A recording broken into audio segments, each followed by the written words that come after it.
स्वागत है सभी का। आज के हमारे पाठ संस्कृति कक्षा 10वीं का जो अंतिम पार्ट एनसीईआरटी में दिया गया है उसका आज हम अध्ययन करेंगे। चलिए शुरू करते हैं। भरत आनंद कौशल्यायन, इनका जीवन परिचय जान लेते हैं। इनका जन्म 1905 में तत्कालीन पंजाब के अंबाला जिले के सोहाना गांव में हुआ। बचपन का नाम हरदास था। लाहौर से नेशनल कॉलेज से बीए किया और इनके बारे में आप जो भी महत्वपूर्ण तथ्य हैं इसमें से आप देख सकते हैं। तो मैं सबसे पहले इसका आपको सारांश बता के जो पाठ है उसे पढ़ाऊंगी। तो इसमें बताया गया है कि संस्कृति निम्न सभ्यता और संस्कृति से जुड़े अनेक जटिल जो प्रश्न हैं उनसे टकराने की हमें प्रेरणा देता है। लेखक ने अनेक उदाहरण देकर यह बताने का इस पाठ में प्रयास किया है कि सभ्यता और संस्कृति किसे कहते हैं। दोनों एक ही वस्तु हैं अथवा अलग अलग। वे सभ्यता को संस्कृति का परिणाम मानते हुए कहते हैं कि मानव संस्कृति की अविभाज्य वस्तु है। उन्हें संस्कृति का बंटवारा करने वाले लोगों पर आश्चर्य होता है और दुख भी। उनकी दृष्टि में जो मनुष्य के लिए कल्याणकारी नहीं है वह न सभ्यता है और न संस्कृति। ऐसा लेखक ने हमारे सामने प्रस्तुत किया है। तो चलिए हम पाठ शुरू करते हैं। जो शब्द सबसे कम समझ में आते हैं और जिनका उपयोग होता है सबसे अधिक, ऐसे दो शब्द हैं सभ्यता और संस्कृति। इन दो शब्दों के साथ अनेक विशेषण लग जाते हैं। उदाहरण के लिए जैसे भौतिक सभ्यता का आध्यात्मिक सभ्यता, तब दोनों शब्दों को का जो थोड़ा बहुत अर्थ समझ में आया रहता है वह भी गलत सलत हो जाता है। क्या यह एक ही चीज है अथवा दो वस्तु? यदि दो हैं तो दोनों में क्या अंतर है? हम इसे अपने तरीके पर समझने की कोशिश करें।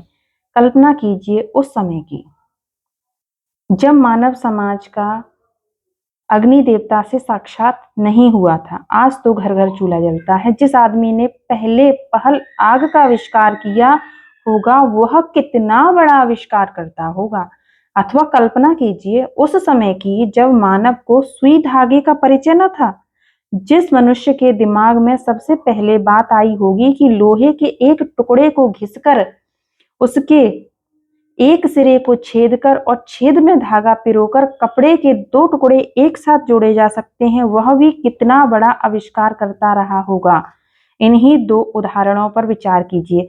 पहले उदाहरण में एक चीज है किसी व्यक्ति विशेष की आग का आविष्कार कर सकने की शक्ति और दूसरी चीज है आग का आविष्कार।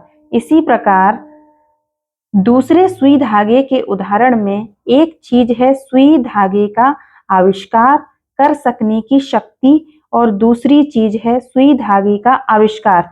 जिस योग्यता, प्रवृत्ति अथवा प्रेरणा के बल पर आग का व सुई धागे का आविष्कार हुआ वह है व्यक्ति विशेष की संस्कृति। और उस संस्कृति द्वारा जो आविष्कार हुआ, जो चीज उसने अपने तथा दूसरों के लिए आविष्कृत की, उसका नाम ही है सभ्यता। जिस व्यक्ति ने पहली चीज जितनी अधिक व जैसी परिष्कृत मात्रा में होगी वह व्यक्ति उतना ही अधिक वह वैसा ही परिष्कृत आविष्कार करता होगा। एक संस्कृत व्यक्ति किसी नई चीज की खोज करता है किंतु उसकी संतान को वह अपने पूर्वज से अनायास ही प्राप्त हो जाती है। ठीक है। जिस व्यक्ति की बुद्धि ने अथवा उसके विवेक ने किसी भी नए तथ्य का दर्शन किया वह व्यक्ति वास्तविक संस्कृत व्यक्ति है और उसकी संतान जिसे अपने पूर्वज से वह वस्तु अनायास ही प्राप्त हो गई है वह अपने पूर्वज की भांति सभ्य भले ही बन जाए, संस्कृत नहीं कहला सकता। एक आधुनिक उदाहरण लें। न्यूटन ने गुरुत्वाकर्षण के सिद्धांत का आविष्कार किया। वह संस्कृत मानव था। आज के युग का भौतिक विज्ञान का विद्यार्थी न्यूटन के गुरुत्वाकर्षण से तो परिचित है ही, लेकिन उसके साथ और भी अनेक बातों का ज्ञान प्राप्त है जिनसे शायद न्यूटन अपरिचित ही रहा। ऐसा होने पर भी आज के भौतिक विज्ञान के विद्यार्थी न्यूटन की अपेक्षा अधिक सभ्य भले ही कह सकें पर न्यूटन जितना संस्कृत नहीं कह सकते। आग के आविष्कार में कदाचित पेट की ज्वाला की प्रेरणा एक कारण रही। सुई धागे के आविष्कार में शायद शीतोष्ण से बचने तथा शरीर को सजाने की प्रवृत्ति का विशेष हाथ रहा। अब कल्पना कीजिए उस आदमी की जिसका पेट भरा है, जिसका तन ढका है, लेकिन जब वह खुले आकाश के नीचे सोया हुआ रात को जगमगाते तारों को देखता है तो उसे केवल इसलिए नींद नहीं आती क्योंकि वह यह जानने के लिए परेशान है कि आखिर यह मोती भरा थाल क्या है। पेट भरने और तन ढकने की इच्छा मनुष्य की संस्कृति की जननी नहीं है। पेट भरा और तन ढका होने पर भी ऐसा मानव जो वास्तव में संस्कृत है निठल्ला नहीं बैठ सकता। हमारी सभ्यता का एक बड़ा अंश हमें ऐसे संस्कृत आदमियों से ही मिला है जिसकी चेतना पर स्थूल भौतिक कारणों का प्रभाव प्रधान रहा है, किंतु उसका कुछ हिस्सा हमें मनीषियों से भी मिला है जिन्होंने तथ्य विशेष को किसी भौतिक प्रेरणा के वशीभूत होकर नहीं बल्कि उनके अपने अंदर की सहज संस्कृति के ही कारण प्राप्त किया है। रात के तारों को देखकर न सो सकने वाला मनीषी हमारे आज के ज्ञान का ऐसा ही प्रथम पुरस्कर्ता था। भौतिक प्रेरणा, ज्ञानेप्सा, क्या ये दो ही मानव संस्कृति के माता पिता हैं? दूसरे के मुंह में कौर डालने के लिए जो अपने मुंह का कौर छोड़ देता है उसको यह बात क्यों और कैसे सूझती है?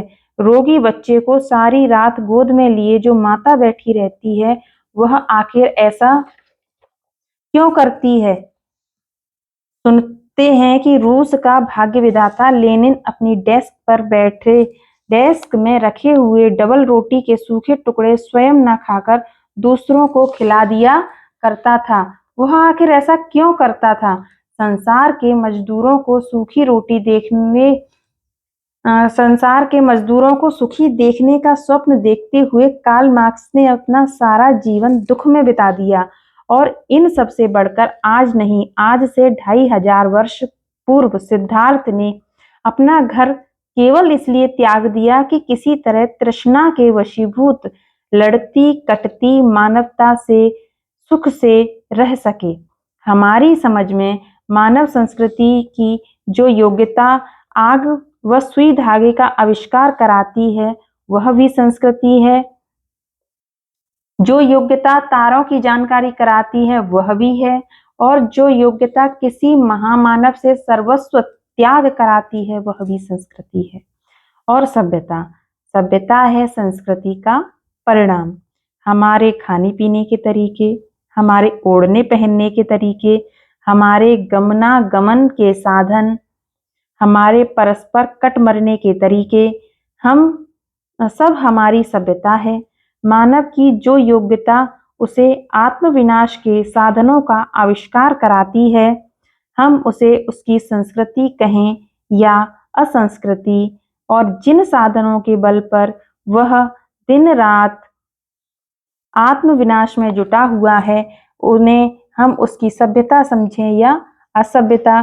संस्कृति का यदि कल्याण की भावना से नाता टूट जाएगा तो वह असंस्कृति होकर ही रहेगी, और ऐसी संस्कृति का अवश्यम भावी परिणाम असभ्यता के अतिरिक्त दूसरा क्या होगा?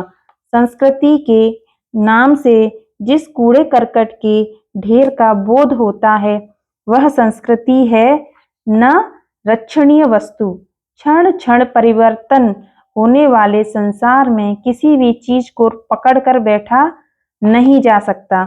मानव ने जब जब प्रज्ञा और मैत्री भाव से किसी नए तथ्य का दर्शन किया है तो उसने कोई वस्तु नहीं देखी जिसकी रक्षा के लिए दलबंदियों की जरूरत है। मानव संस्कृति एक अविभाज्य वस्तु है और उसमें जितना अंश कल्याण का है वह अकल्याणकर की अपेक्षा श्रेष्ठ ही नहीं स्थायी भी है। ये भदंत आनंद कौशल्यायन द्वारा लिखा गया संस्कृति पाठ जो कि निम्न शैली में लिखा गया है हमने समझा। मुझे उम्मीद है आपको ये पाठ समझ में आया होगा। चैनल को सब्सक्राइब जरूर करें। धन्यवाद।